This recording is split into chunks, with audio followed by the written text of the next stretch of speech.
السلام علیکم۔ وعلیکم السلام ورحمۃ اللہ وبرکاتہ۔ میرا نام اظہر اقبال ہے، میں نے 37 سال مکہ مکرمہ میں گزارے ہیں۔ عاقل صاحب، میں نے ساری نمازیں وہاں اول وقت میں پڑھی ہیں۔ اب میں آ گیا ہوں پاکستان پچھلے 8-9 سال سے۔ ہمارے یہاں جتنی بھی مسجدیں ہیں سب میں لیٹ نماز ہوتی ہے، تو ایسے میں ہم کیا کریں؟ فجر کی جب پڑھتے ہیں یہاں پہ پڑھاتے ہیں تو اس کے بعد اس میں 20 منٹ بھی باقی نہیں رہتے سورج طلوع ہونے میں۔ اس کے بعد ایسے ہی عصر کا ٹائم ہے، عصر کی جب پڑھ کے نکلتے ہیں تو 45 منٹ بعد دوبارہ مسجد میں جانا ہوتا ہے مغرب کے لیے۔ ہم کیا کریں؟ ہم نے ساری زندگی میں وہی پڑھی ہے مکے والی۔ تو میں مکہ الیکٹرک میں کام کرتا تھا تو وہیں رہے ہیں، تو اب یہاں آ کے پریشان ہیں، کریں کیا؟ 35-40 سال سعودی عرب میں رہنے کے بعد جب آدمی وطن جاتا ہے اپنے، تو بہت ساری پریشانیوں سے اس کا سامنا ہوتا ہے، خاص طور پر دین کا وہ پہاڑ جو سعودی عرب میں آپ کی حمایت، آپ کو وہ ماحول فراہم کر رہا ہوتا ہے جس میں آپ توحید کے نغمے سن رہے ہوتے ہیں، توحید و اللہ کی وحدانیت اور نبی کریم صلی اللہ علیہ وسلم کے فرامین پر عمل کر رہے ہوتے ہیں۔ جب آپ سعودی عرب سے رخصت ہو کر اپنے ملک میں داخل ہوتے ہیں تو وہ پہاڑ آپ کا ریزہ ریزہ ہوتا ہوا نظر آتا ہے ان لوگوں کے لیے جو کہ ایسے علاقوں میں بستے ہوں جیسے کہ ہمارے بھائی بس رہے ہیں۔ دوستو، بھائی اور بہنوں، اسی لیے میری دعا ہے کہ اللہ رب العالمین ہمیں حرمین شریفین میں تادیر رکھے اور یہاں امن اور سلامتی قائم اور دائم رہے، اور اس بلد التوحید کی، اس اسلام کے قلعے کی اللہ رب العالمین حفاظت فرمائے۔ یہ میری دعا ہے، وہ دعا جو ابراہیم علیہ السلام نے اپنے بچوں کے لیے کی تھی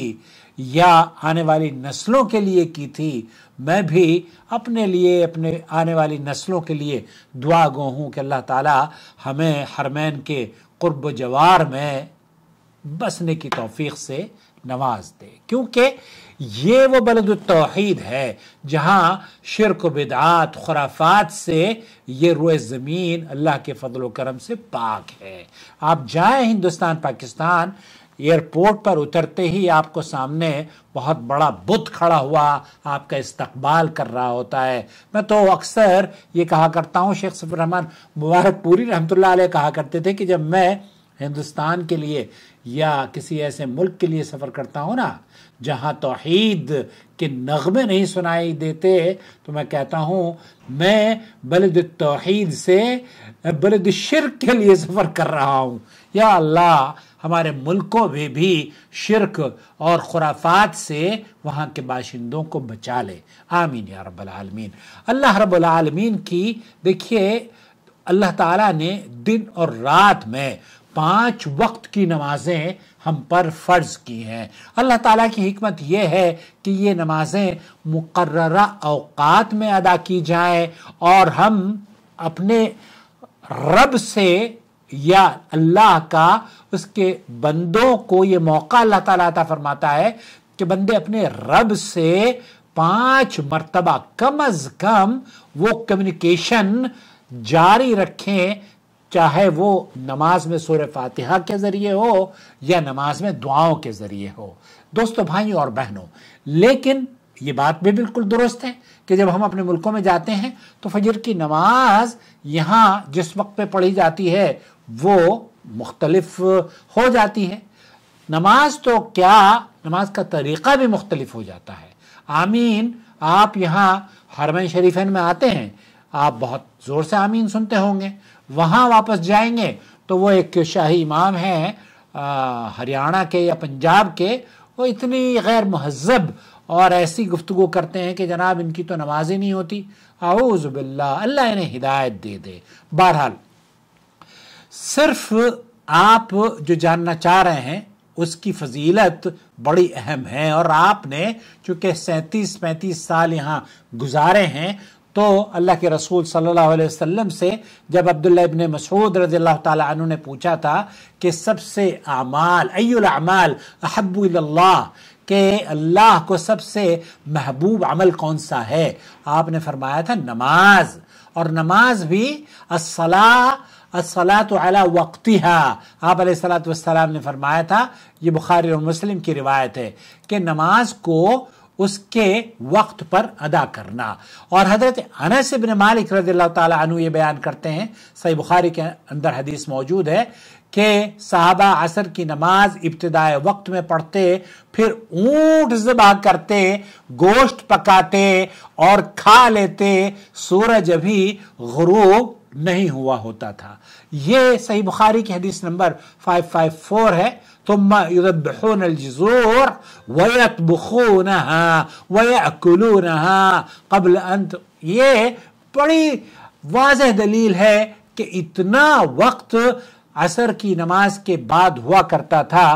کہ مدینہ کے باشندے اونٹ ذبح کرتے، اونٹ بڑا جانور ہے، پھر اس کے ٹکڑے کرتے، اس کی کھال اتارتے، اس کے ٹکڑے کرتے، اسے پکاتے اور اسے کھا لیتے، اور اس کے بعد بھی آپ وہاں سورج ابھی غروب نہیں ہوا ہوتا تھا۔ اس حدیث سے اگر یہ اونٹ والی حدیث آپ دارالعلوم دیوبند میں چونکہ دیوبند کا رہنے والا ہوں، آپ یقین کیجئے میں بھی جب جاتا ہوں دیوبند میں تو مغرب سے کچھ جب سورج غروب ہونے والا ہوتا ہے تب اذانیں دی جاتی ہیں۔ اذان مغرب کی ہمارے یہاں جب دہلی میں شیخ عبداللہ سبیل گئے تھے تو وہ اہل حدیث کی مسجد میں انہوں نے عصر کی نماز پڑھی۔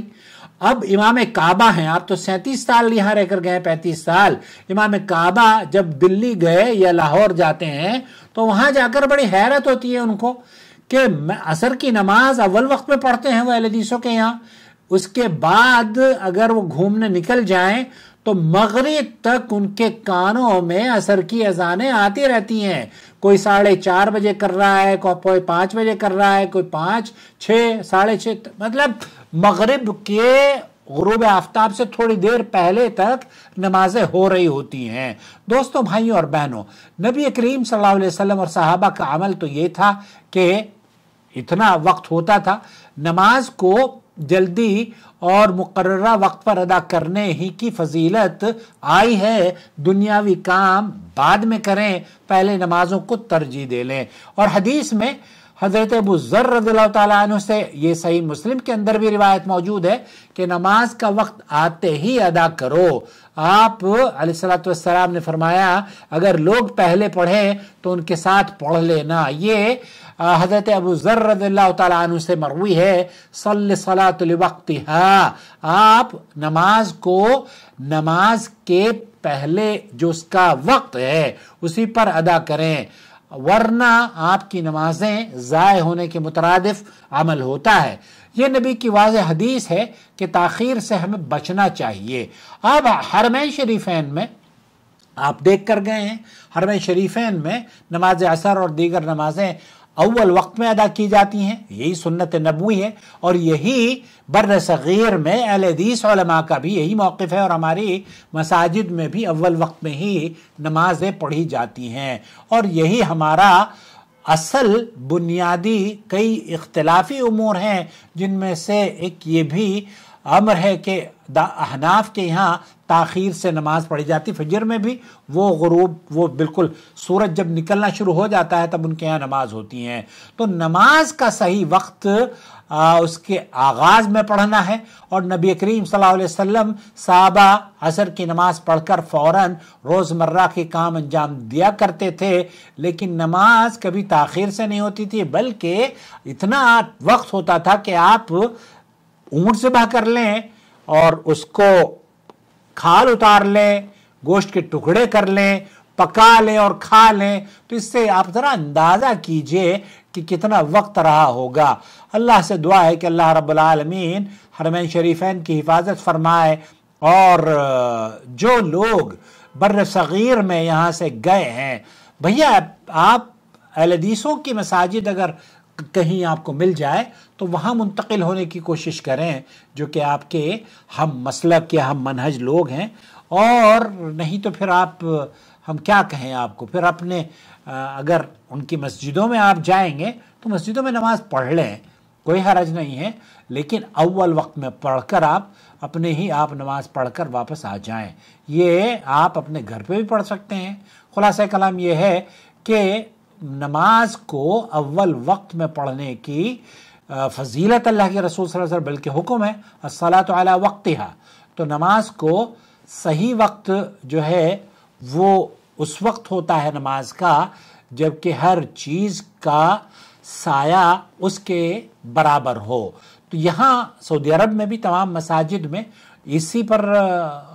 عمل ہوتا ہے. شیخ ابن باز وغیرہ یا جو یہاں کی جو فتویٰ کمیٹی ہے ان کا وہ موقف یہی ہے کہ اول وقت میں نماز پڑھی جائے. اور یقین جانیے بہت سکون رہتا ہے. آپ اول وقت میں نماز پڑھ لیں تو بہت ٹائم بھی مل جاتا ہے نا. آپ اونٹ پکا کیا اپنے سارے کام انجام دے سکتے ہو. لیکن بھلا ہو ان مولویوں کا جنہوں نے دین کو اصل میں سمجھا تو صحیح لیکن اپنے ایک ایسے انداز سے سمجھا جسے وہ کہتے ہیں کہ ہمارے مذہب میں تو ایسا ہی ہے. بھائی اللہ تعالیٰ انہیں ہدایت نصیب فرمائے. الواجب على علماء الحق أن يتقوا الله وأن يعلموا الناس وأن يرشدوا الناس من طريق الإذاعة من طريق الكتابة والصحافة من طريق التلفاز، يعلموا الناس دينهم